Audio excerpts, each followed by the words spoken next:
quantum mechanics is continuously throwing up new and very surprising aspects that we are just beginning to uncover. Yeah, something wonderful about moire materials is they open new directions into discoveries that were not possible before. And one important aspect of this is topology, as recognized by several of the Nobel laureates here. That topology was introduced to understand some of the phenomena that could not be understood with the realm of quantum physics alone. And now we are introducing new probes for these materials and for these properties, and particularly combining lasers with traditional electronic transport that gives us access to properties like the Berry curvature, like the Berry connection, quantum geometry and quantum metric, that we couldn't probe otherwise. And that opens a fantastic door into the unknown, and controlling these properties may open new applications in the future as well.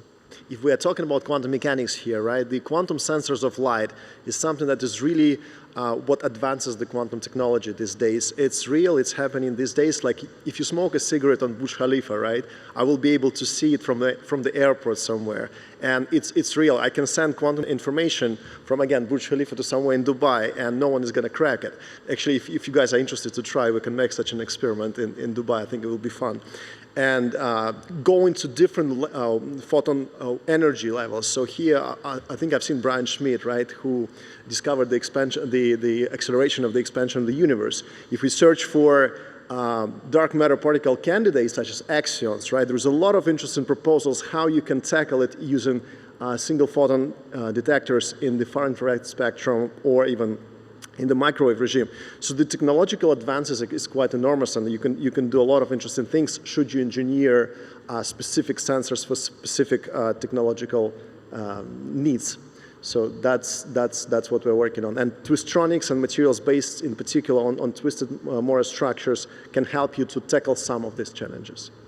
The two great pillars of physics of the 20th century are quantum mechanics and Einstein's general theory of relativity. And we've heard today in wonderful talks how quantum mechanics has revolutionized technology and hence our lives, etc. And it's also important to mention that relativistic quantum field theory, which sort of is a combination of quantum mechanics and special relativity, has been tested to an unprecedented 10 to the minus 18 meters at the Large Hadron Collider in CERN. It's an amazing thing. And also, quantum field theory calculations of the magnetic moment of the electron are accurate to between experiment and theory to 11 decimal places. I mean, these are astounding what shall I say, achievements of quantum mechanics and special relativity. So the other great pillar of modern physics is general theory of relativity, which forms the framework of our understanding of the universe at large. I don't want to go into the history of all that, but today, general relativity enables us to understand black holes, because black holes are a solution of that theory. It enables us to understand cosmological spacetimes with the positive cosmological constant, as we have heard earlier in the day, which is one of the great mysteries of our times, the size of that cosmological constant. It also enables us to understand spacetimes with negative cosmological constants, which I will come to a little bit later. So these are two extremely important pillars which apply to phenomena in different realms of distances and time.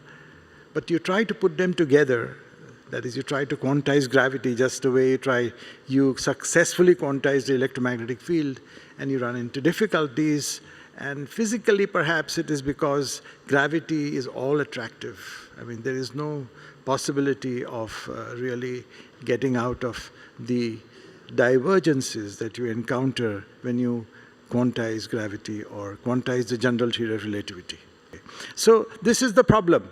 there is a problem, and one should try to tackle it. And I think there's a whole community of people who have been trying to understand how this problem can be solved.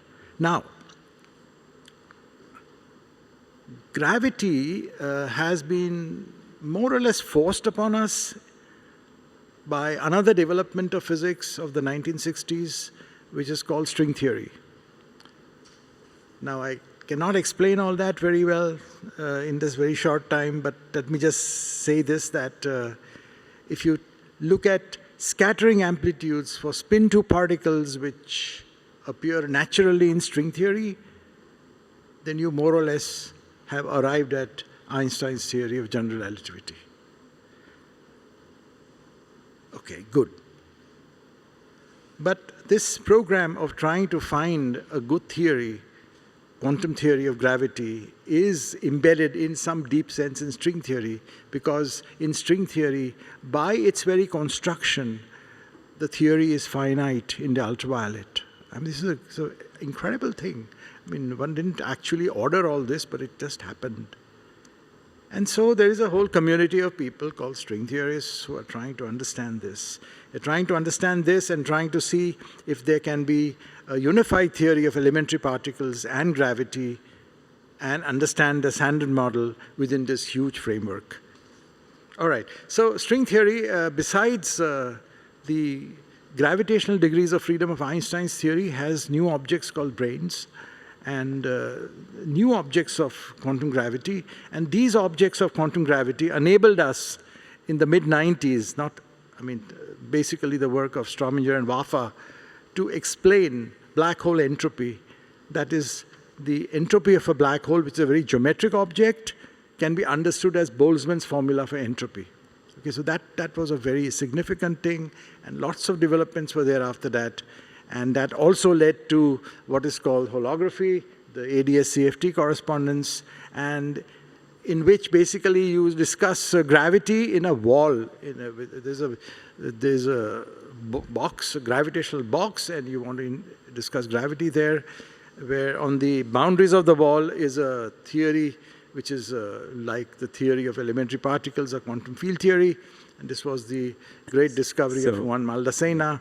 And it is here that we find a deep connection to quantum information theory. And let me just put it this way, that in this formulation, black hole entropy is understood as von Neumann entropy, which is the central feature of information theory.